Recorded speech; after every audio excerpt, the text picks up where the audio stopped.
বিসমিল্লাহ হবে। আমার হাত তো দুবি। আপনার হাতই আগে চলে যাচ্ছে। আচ্ছা ওটা হচ্ছে ব্যাপার।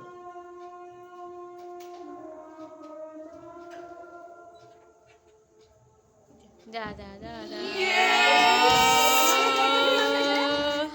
তুমি দেখো অনেকক্ষণ হচ্ছে। কে কে দেখিস নি তাড়াতাড়ি দেখ। ইয়েস ভাই, Zoom করো, ইয়েস। zoom আরে জুম করো। ইয়েস ইয়েস, এই তো। বাবা হাতে না। বাসনে পড়ে যাচ্ছে না। একটু বাকি নে না। বাকিয়ে নিয়েছি, বাকিয়েও নিয়েছি সোজা করে। আমি কোনোদিন দেখিনি। This surface tension. বাহ। দাঁড়া দাঁড়া দাঁড়া দাঁড়া। বুঝতে পারছো? জি। তো পুরো হয়ে actually যাচ্ছে এখানে দেখ। দেখো থিওরিটা বলি একটু। ইয়েস। ভিডিও অন থাক। কথা হচ্ছে যে আমরা কি জানি জলের ডেনসিটি তোমার এই ডেফিনেটলি এটা মেটাল, তো মেটালের ডেনসিটি জলের থেকে বেশি, তার সত্ত্বেও এটা ডুবছে না। কেন ডুবছে না? Surface tension. সারফেস টেনশন লাগছে এখানে। সারফেস কি বললাম? It is the force per unit length.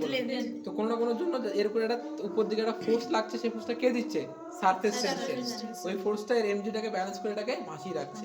তো সব সময় যে মানে লোহা ডুবে যায় সেটা ঠিক না ভুল? ভুল। তো নেক্সট জন যদি কেউ বলে তাকে ভুল বলবে। ইয়েস। তো আমাদের আজকের টপিক সারফেস টেনশন। ইয়েস।